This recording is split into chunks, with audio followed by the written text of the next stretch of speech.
Performance clothing is something every worker wears, every leader issues, and almost no one truly understands.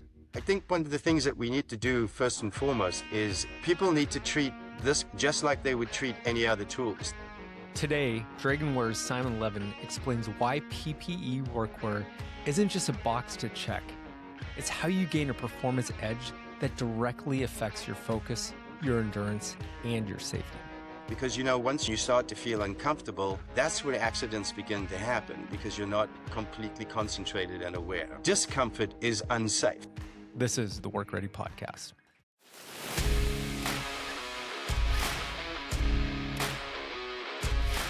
Simon Levin has built and manufactured some of the most technically advanced performance apparel in the world. What were some of the advancements that you saw in fabric development over the course of your career? I mean, now the fabrics are unbelievable compared to where they were, 20 or 30 years ago. But what were some of the major accomplishments that you saw? I would say that, lighter is better. So the yarns got thinner, the way fabrics were knitted, the technology around developing yarns that could move moisture away from the skin and roll it to the face and actually end up wicking more. And in the technical outerwear arena, which is being influenced right now in the workwear, which is why we're having this conversation, is it was really all about your first layer, like what was being worn next to skin. And then when you look at the breathability of shells on the outside, before, if you cast your mind back, having a waterproof shell on the outside was usually something that didn't really breathe. People often think that it's the fabric that performs, but a lot of the time it's a membrane that's in between the fabrics that are glued to it. And so there just ended up being a lot more breathability in the waterproof space.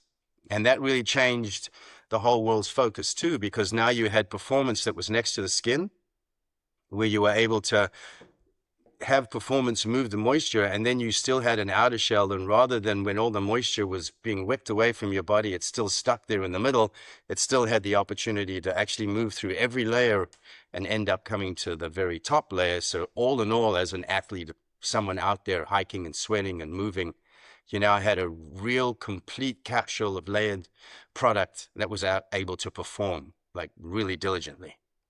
And it seems like one of the other components is just the mobility of the fabric as well. I mean, the fabric didn't impede movement, and that's why athletes appreciated it so much, is that they could have that wicking capability, but it never hindered any of their movement or their performance.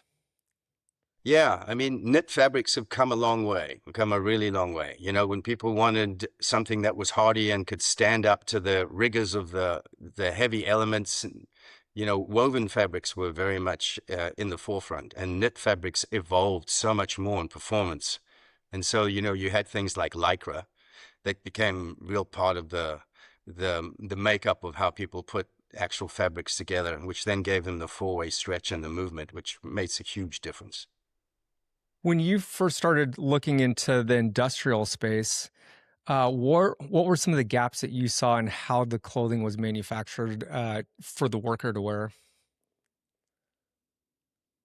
Fundamentally, I just felt like when we were building product for these technical outerwear brands, someone like Cabela's, who would be making product that was private label, and their end user was predominantly hunters.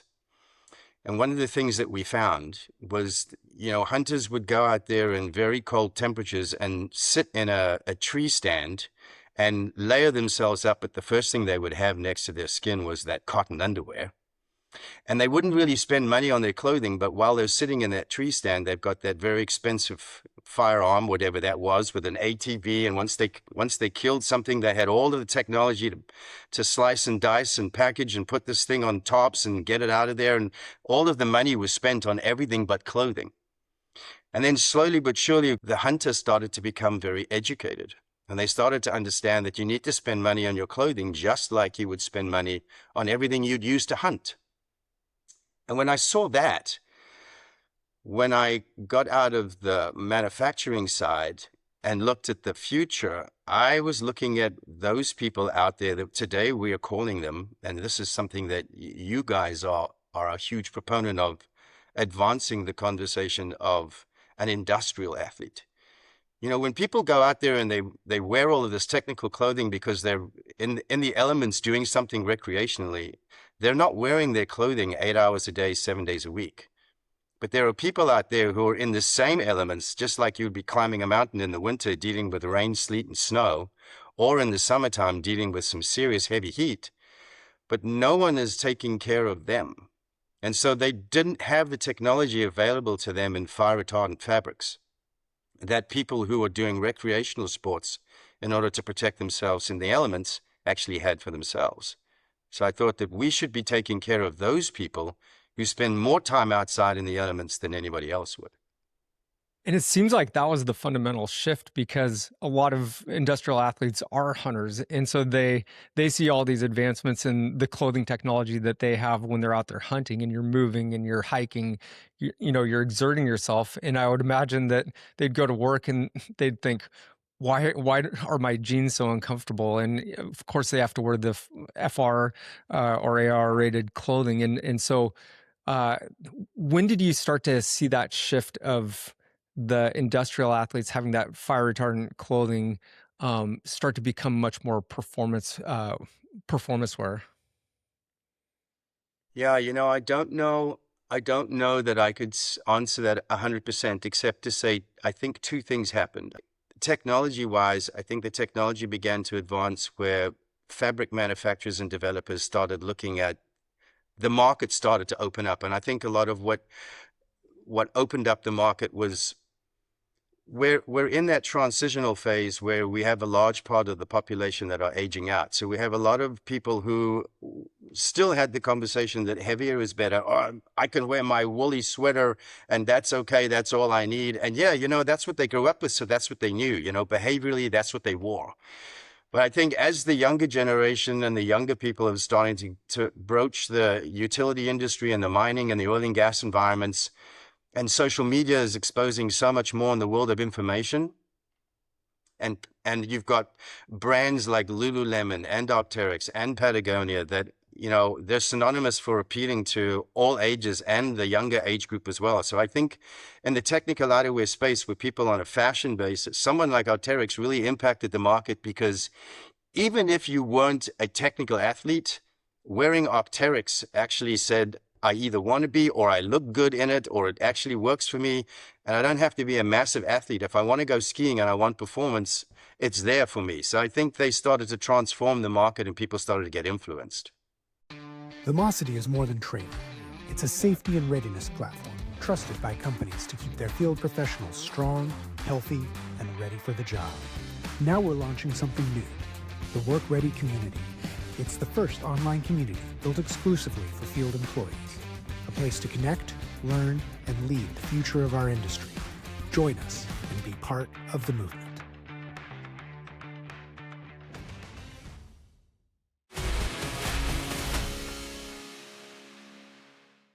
Let's talk about AR. You mentioned a couple words there. We've talked about AR, FR gear. You mentioned inherent fabrics. Can you talk about the reason why, for people who don't know, why is it so important to have that FR, AR rated gear? And then what does inherent versus coated fabric mean in that context? Yeah, so we can talk about, when we say FR, we could talk about fabrics that have fire retardant properties, which could mean anything. But when we talk about AR, we're talking about arc rated, which is very utility focused, or we're talking about flash rated, which is very specific to your oil and gas or mining industries. So the difference between the two is when you get an inherent fabric, it is using yarns that are inherently fire retardant.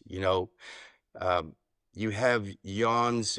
I mean, I don't want to get into too much of a technical environment, but the basic thing is that you have things like cotton, which is very highly used in the environment, and in order to render cotton arc rated or flash rated, or even to be fire retardant, it has to get treated with a chemical. And something that is inherent is not treated with a chemical. It actually has fibers that are inherently arc rated or flash rated. So as an example, there's a yarn called mod acrylic. So mod acrylic is in the inherent space is one of the most influential yarns. It's actually a very interesting yarn where it actually uses a precious metal called antimony. And antimony actually, when you look at what it does, it actually absorbs oxygen. It actually takes oxygen out of the environment that any fire could actually breathe in. So fire can't breathe in a non-oxygenated environment. So that's something that is inherent, that acts that way without it being treated as a chemical. So if you had a choice, there's a lot of conversation in the market where people are really worried about what you're wearing next to your skin. And, PFAS is a conversation that's beginning to permeate out there in the large market space where we're trying to eradicate chemicals next to the skin. So at the end of the day, you've got an inherent fabric that will never lose its fire retardancy because the yarns will never lose its own properties. There's a conversation out there, and who knows how true or not true it is. It's very hard to prove or disprove anything. But at the end of the day, people are wondering whether a treated environment can actually withstand and stay treated over, multiple washes and laundering, when you're laundering at high heat, et cetera. What is the actual longevity? It's hard to say. And so with something that's inherently fire resistant or has that fire retardant properties, what we're hoping to achieve through that is that if somebody is exposed to fire or an arc blast, they're not going to catch on fire because those fabrics are non-combustible.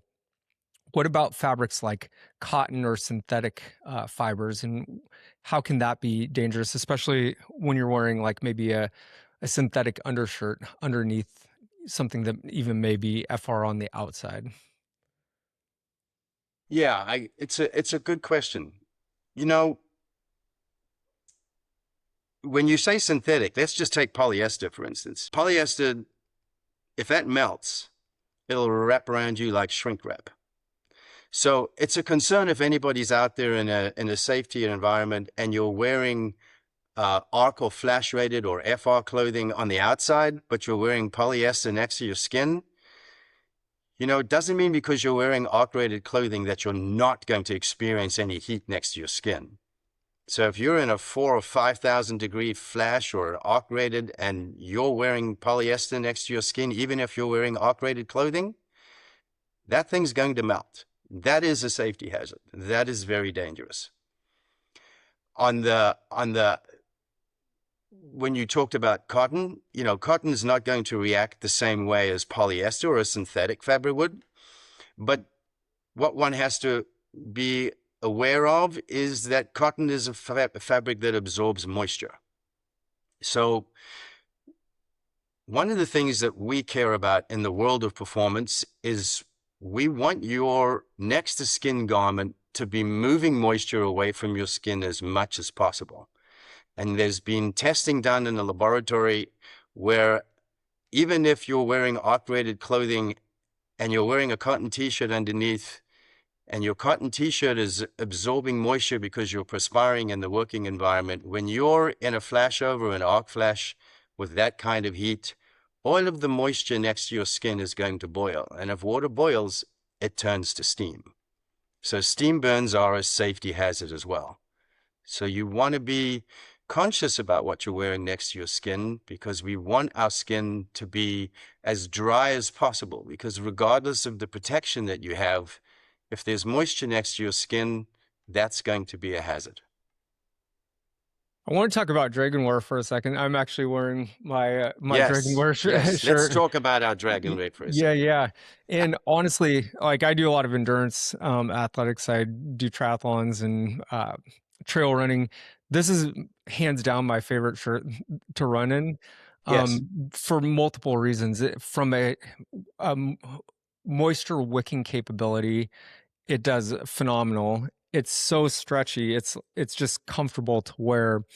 And then it also has UPF of 50 plus. And so then I'm also, protecting myself from the sun. Can you tell me a little bit more about this particular shirt? And it's completely made out of inherently FR rated fabric, and so there's no chemicals in it. I'd like to learn more about that and share that with our audience. So you're particularly talking about one of our lines that we call our Pro Dry Tech. It's the only fabric that has 5 yarns in it. And it's very, very lightweight. We don't want to tell you what all the yarns are because that's a trade secret. So we have to tell you and have to, put you out back and send you out to pasture. But we were at actually a rodeo, and we had a gentleman who's been a lineman for over 25 years. I don't know exactly how many years. But he came to us and he said, I suspect I have skin cancer, and I suspect that I got skin cancer from wearing chemical treated clothing and from putting sunscreen on myself every single day, because he was in California. And he came to us and he said, I just wish someone could create something where I could wear something that was much lighter, that I didn't feel the heat every single day and sweat in it like crazy and feel clammy and uncomfortable, but could also protect me from the sun. And so we developed this very lightweight Pro Dry Tech fabric, which is a category 2 fabric, meaning that the amount of energy that it can absorb is Cat 2, is 8.7 cal. And the calorie rating is enough that in the world of safety risk for the minimum basic that you should be wearing on a daily basis, it covers the gamut on that. And it is inherently wicking and moisture transfer, meaning it's designed to actually move the moisture away from your skin and push it to the face of the fabric. And wicking is not just the transference of moisture away from your body to the face of a fabric. Wicking is really about how much the moisture on the fabric spreads on the face. So the faster we can make it spread, the smaller we can make those water molecules, the faster our body heat can dry out the moisture that's on our skin. And it's continually doing that, which would make us more comfortable and less clammy. Because, once you feel all clammy and you start to feel uncomfortable, that's where accidents begin to happen, because you're not completely concentrated and aware.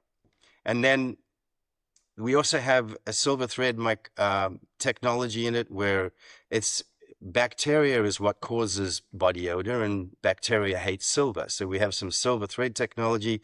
So you have all of these really lightweight, 4-way stretch, inherently wicking, moisture transfer, no chemicals, inherently fire retardant, and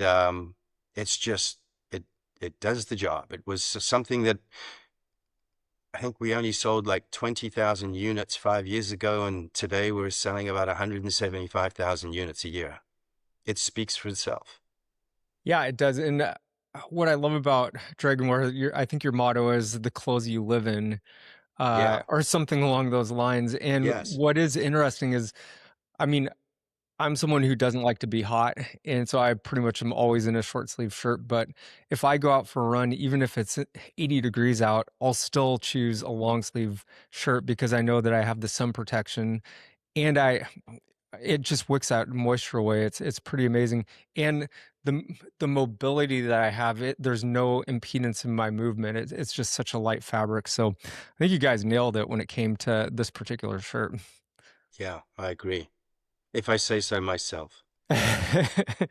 I want to double down on what you just said about the safety aspect of wearing comfortable, high-performing gear, because when I talk to people out in the field, what they'll say is that, if they're experiencing heat, cold, anything like that, it's going to start to be something that distracts them. So at the back of their mind, they have some type of distraction that's not causing them to be fully present on the work that they're doing. Have you heard anecdotally, or what is your thought around how high-performing gear can actually help people be safer beyond just the protective aspects of the clothing?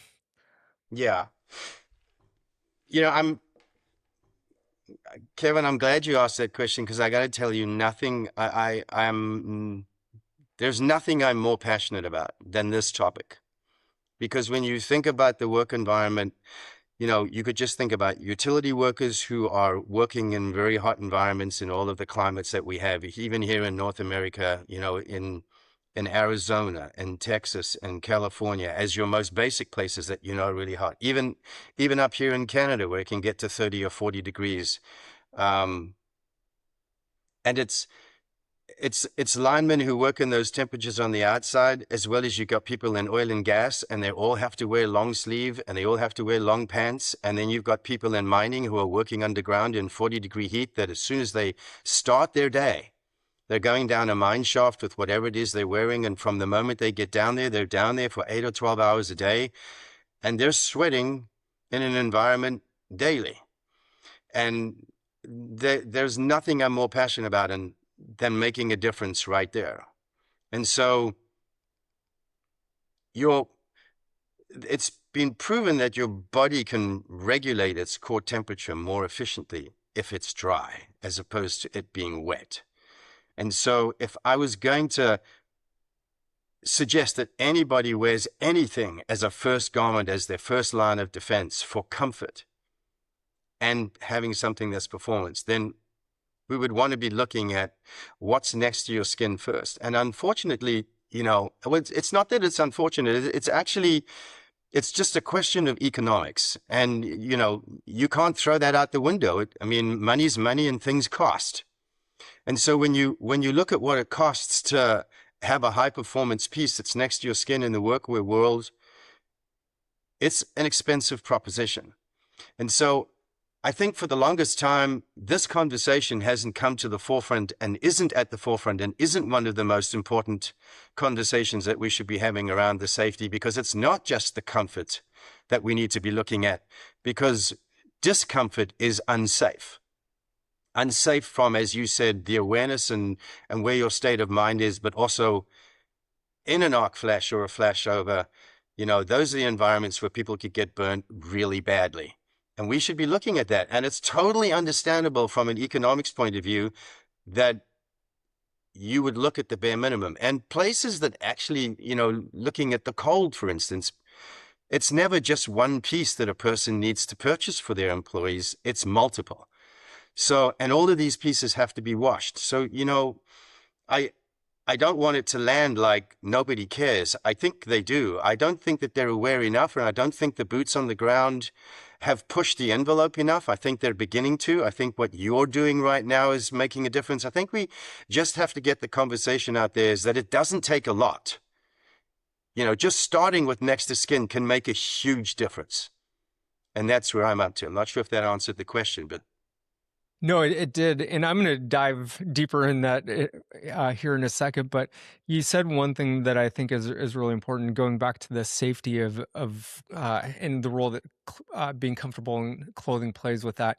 I hear a lot of people say that if they're in uncomfortable clothes, even if they have FR rated gear, they aren't wearing it properly because it's uncomfortable. So they'll roll up their sleeves, or they'll, unbutton their shirt so that they have increased exposure. And so I have this huge passion of how do we bring high performing gear to people so that they actually wear their PPE properly so that they can be safe when an event like that happens. How have you seen, the performance gear in the FR world increase compliance? Because to me, that seems like there's a huge ROI for a company if they issue gear to give people high quality gear so that compliance happens.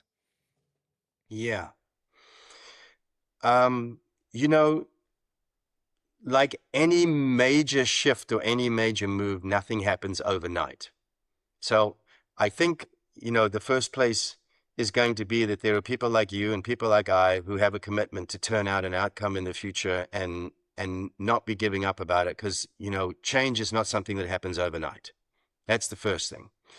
I think the second thing is, when people have these intricate tools that they have to learn, for instance, let's just take an example, someone down a mine or someone on an oil and gas site. You don't just give someone who's never used a gas detection device before and say, clip that on, happy birthday, away you go.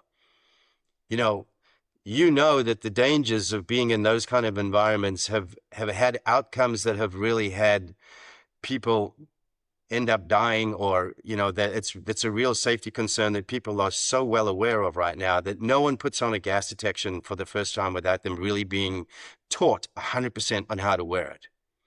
And so I think one of the things that we need to do first and foremost is people need to treat this conversation just like they would treat any other tools. There are specific ways that you lay a product. There are specific products that actually do things better than others.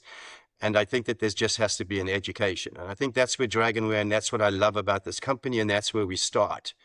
I think all of us have a duty to actually let people know that there is advancements in technology and advancements in fabrics and the difference that they make. And we actually have to show it. And something that we do as a company is, I don't even tell people when I say to them, would you like to, look at this as a product that can make a difference? I actually just give them the product for free and let them just try it themselves. And it's I have never had anybody come back and say, what a load of, this doesn't make any sense at all.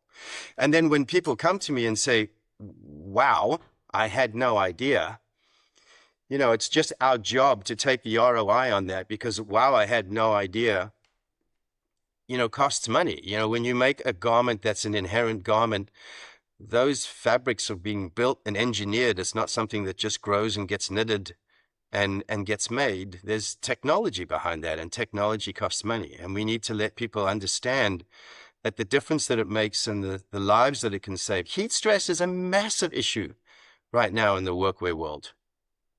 And we need to be having people understand that there are items like clothing and there's ice vests and there's cooling and there's fans and there's also, we need to throw everything we can at it, because as the working environment begins to age out and the younger generation is looking at where they want to go, they're getting wiser and smarter. I don't know why people say the younger generation aren't committed to working or aren't as aware. They're more committed and more aware than any generation has been.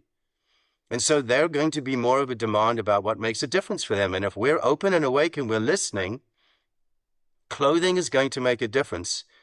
Or how you take care of people, just in general, is going to make a huge difference into why someone chooses you as a company to come and spend their livelihood at. Absolutely. And I think you nailed it there, because this is my shared passion. I just feel I spent my entire career working with professional athletes. They spare no expense when it comes to their performance and, what they're investing in their body, what they're investing in their training, their gear, so that they can perform at that highest level. And I always find it ironic, you go to an operations base and the entire parking lot is full of these, beautiful trucks, and yet you walk in and you look at, the food that people are eating and the way that they are investing in their health and their body. And that's their greatest asset. Their body is their ability to continue to work and provide for their family, provide for their future.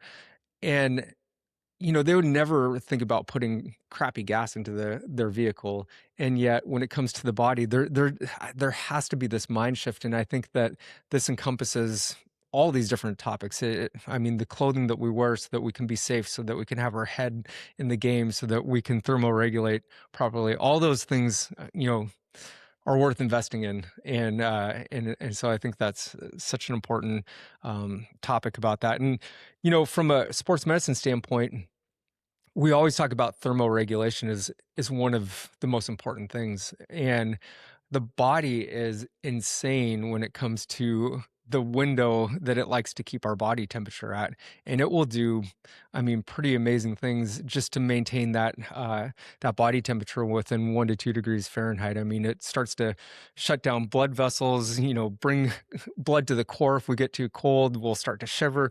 All these different things, because the body is so focused on that temperature regulation. So maybe you could, again, explain in greater detail to that importance of pulling the moisture away from the skin as part of that cooling mechanism, and then why that's also important for heat retention, and relate that to how people should think about layering over the course of the day, because layering fabrics is probably one of the most important things in thermoregulation when it comes to work. When you think about thermal regulation, you think about warmth that might show up. That might be the first thought. But, at this time of year, and we see what's happening in the world and how our winters are so extreme, layering is also really, really important in the wintertime. And I use an analogy because, Mother Nature actually, she has shown us exactly how to do it. It's not something we have to learn. And what I mean by that is, if I give you the example of geese in the wintertime, you can be out there and it can be blowing -10 degrees and a 10-mile-an-hour wind, and you go past a frozen lake, and there's a little bit of the lake that's not frozen, and there are geese sitting on there. Yes, they've tucked their beak into their feathers, into their wings, but how is it that they can stay out there in the cold like that? And when you look at it, even though they have a 4% higher body temperature than we do, if you look at the feathers and how they're layered right next to their skin, they have those beautiful, soft little fluffy plumes. When we have a down jacket and you look at what a down jacket has, that's a really good down, it's those feathers that are in there. And then after those plumes become this next layer of soft feathers that are a little heavier than the plumes that are next to skin. And then their third layer has a little layer of oil on the top of it, which are even a little bit more denser. And when you put those different layers together and you think about that extra body heat that comes off their body, lives in that little pocket of plumes where it actually starts to insulate. And then the second layer of feathers that actually traps the heat in there. So in between the plumes and the feathers, you have a tiny little gap, and that's where the heat lives. And then you have the third layer, which has the wind resistance because of the oil and stops the rain and the snow and the sleet getting in there. You have these little gaps in between these little layers that allow all of the thermal regulation from the body to be trapped in there, and that's what keeps them warm. Are you with me so far? Does it make Absolutely. sense? This is such a fascinating example. Yeah. And so now just think about when you're layering clothing. If it's important to answer your question, why it's important that our body regulates its core temperature as much as possible and tries to be as dry as possible, is we want to do anything we can to make sure that our body is giving off as much heat as possible, specifically in the wintertime. And when it's doing that, we want to layer up with clothes that actually, if we're going to be perspiring a little bit, we want to move the moisture away from the skin, just like we would in the summertime. Because whatever moisture is next to our skin is going to get impacted by the temperature on the outside. So if it's freezing cold outside and you've got 3 layers of clothing on, but you're exerting yourself because you're climbing a pole, or you're carrying a bunch of tools, or you're hiking into an area and you're perspiring, regardless of how many layers, the moisture that's next to your skin is going to get cold. And then what people do is we go, well, heavier has to be warmer, so we'll add another layer. And a very common complaint in the workwear world is we're all wearing such heavy gear and so many layers, they feel like a Michelin man, and they're very restricted and they're not comfortable. As much as in the summertime, they're all wearing one layer, but the one layer isn't performance enough or really lightweight enough or technical enough. It's made up of a fabric that perhaps absorbs all of the moisture, and still the heat on the outside is impacting how dense the moisture is next to their skin, even if they're perspiring. So the body is perspiring and working really hard, and we're not doing anything to actually take that moisture away so it can keep doing what it's doing to cool you. Or in the wintertime, it's just perspiring, and then all of a sudden you're shivering and you're cold because you're not worrying about what's next to skin first. So we want to make sure we're putting technology on your skin to regulate your core temperature by keeping you as dry as possible in both extremes. That's so helpful. And let's actually break this down. So we'll talk about cold first, and then we'll talk about heat second. So Yeah. what is the checklist that people should go through when they're making decisions on what clothes they should wear, the different layers that they should think about? So let's talk about top, bottom, and even socks. And then what should people pack in a dry clothes bag, have in their cab when they know they're going to be working in cold conditions, so that they have backup clothes that they can turn to if they do get too wet? Yeah. So, I want to preface this conversation by saying, in my world, there's no taking down any fabric that's out there at all, because, every fabric has its place. It all exists for some particular reason, and just some will work better than others. And so if anything, I would say your first place to start would be, wear something next to your skin that is a performance piece that won't absorb moisture. Obviously, don't wear a non-FR garment. Obviously, don't wear polyester.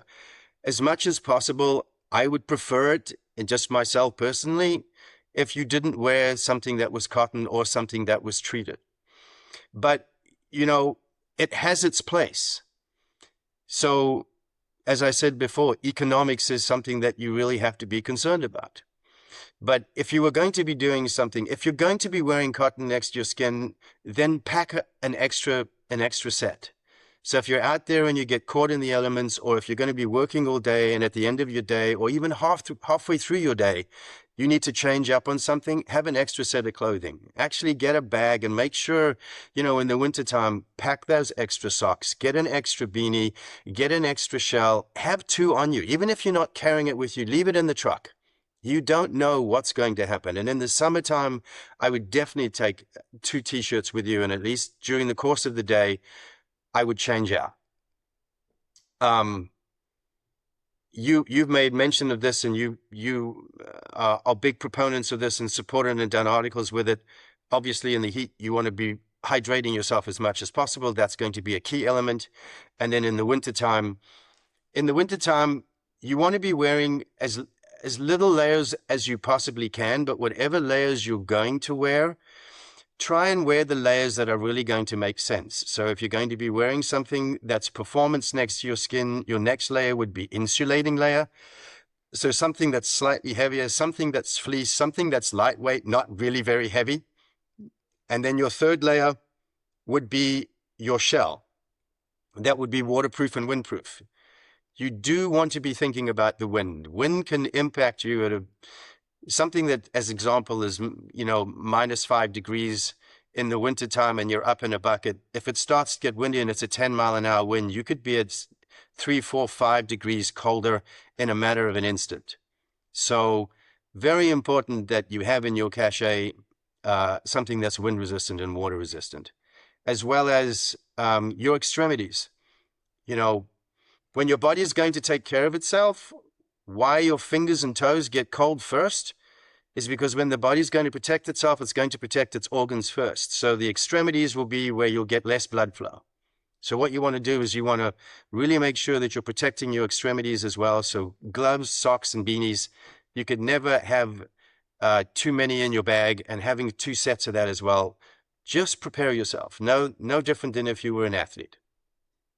Let's talk about headwear and footwear as well, because Yeah. those are 2 areas, feet that are uncomfortable. Like you said, that's going to be one of the first places that if you have cold exposure, that's going to be the first spot that you start to feel numbness and tingling. But also, we sweat a lot through our feet as well. So how should people think about socks and beanies, I guess, would be the question to ask.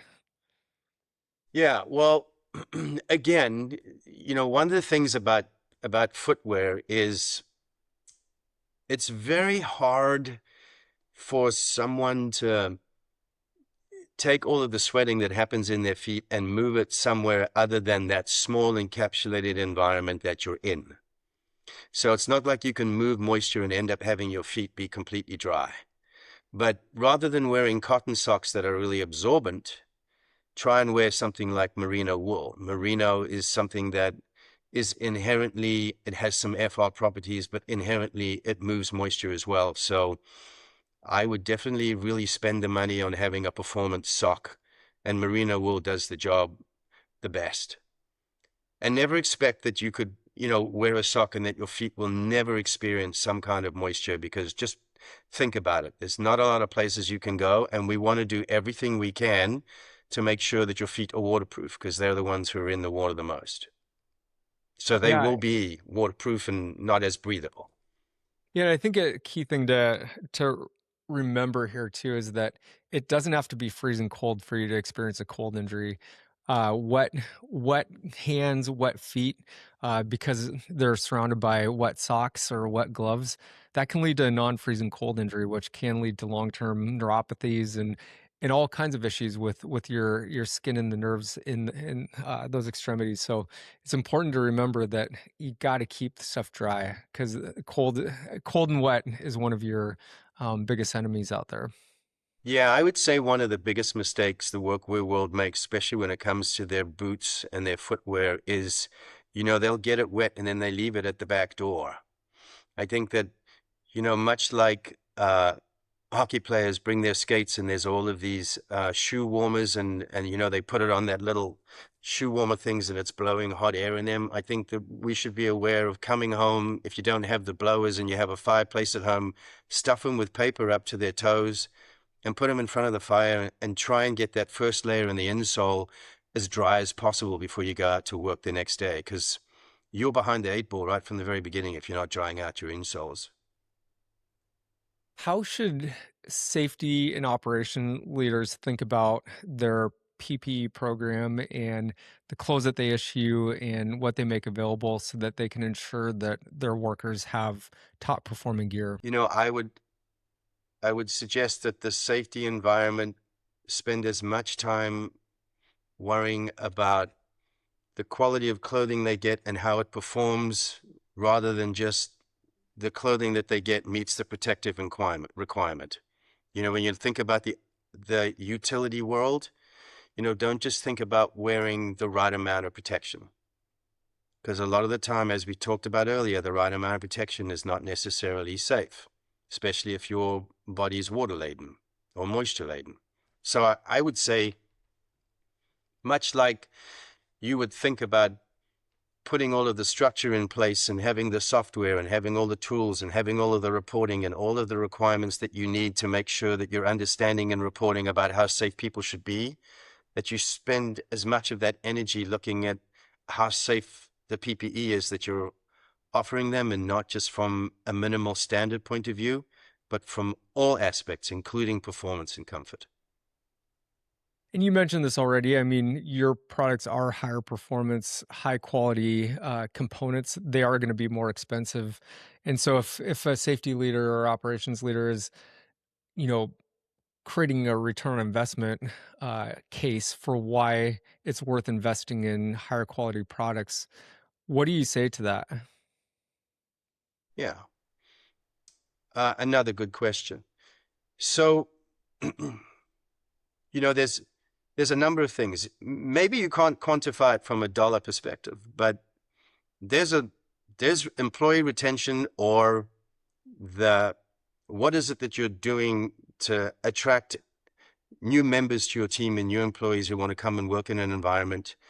And a lot of what kind of PPE and what kind of garments people are wearing and what they're going to be wearing on a daily basis is going to impact the environment and the state of mind and how people perceive they're being taken care of in a working environment.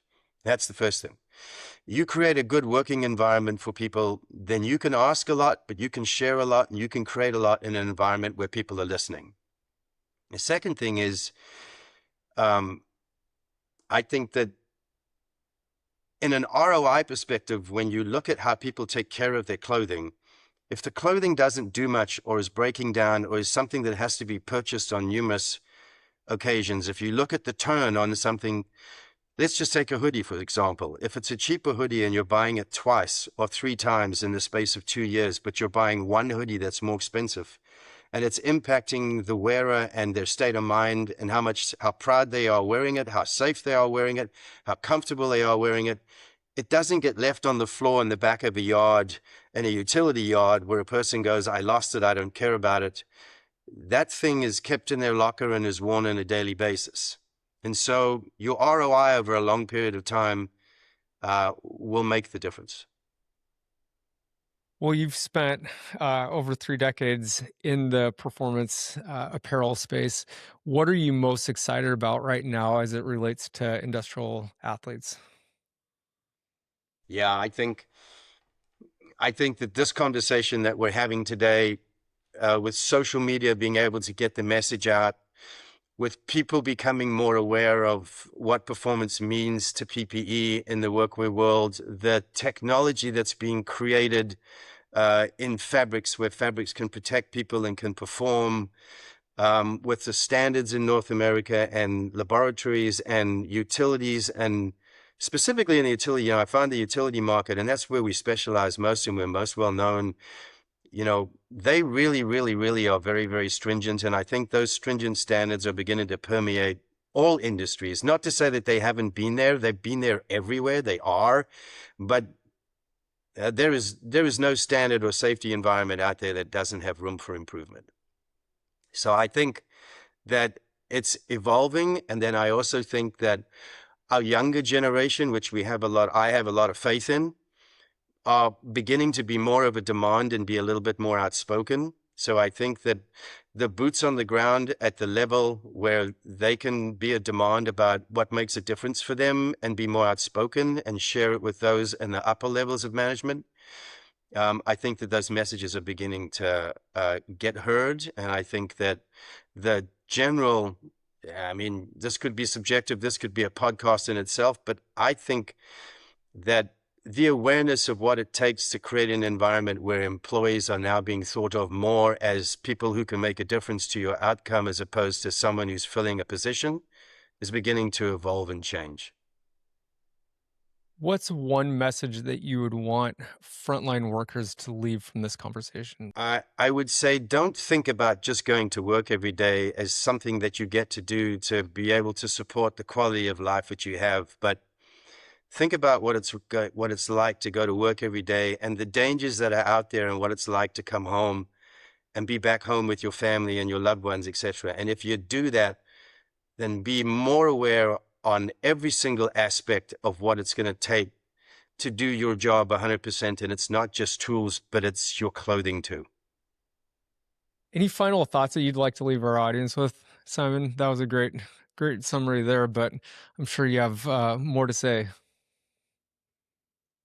The world gets to change and every person gets to make a difference.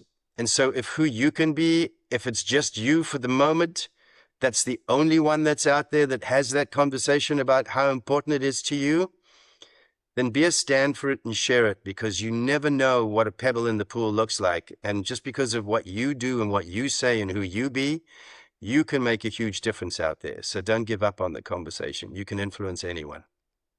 Well, this conversation highlights something we too often overlook, that safety doesn't stop at standards or certification. It lives in the details people carry with them for 10 to 12 hours a day. And Simon, you've shown us that the same performance science used to protect climbers and endurance athletes can and should protect the people who keep our infrastructure running.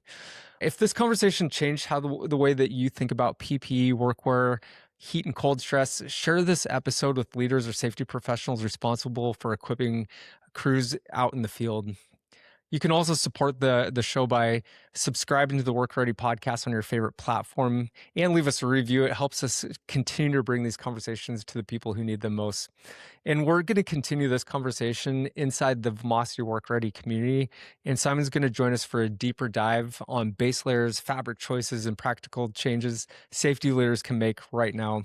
Just as a reminder, membership for the Vomosity WorkReady community is totally free. It's a chance to connect with other peers, and we'll put that link in the show notes. Well, until next time, remember, you are worth investing in. So take care of yourself, take care of your people, and remember to stay work ready. Thanks so much.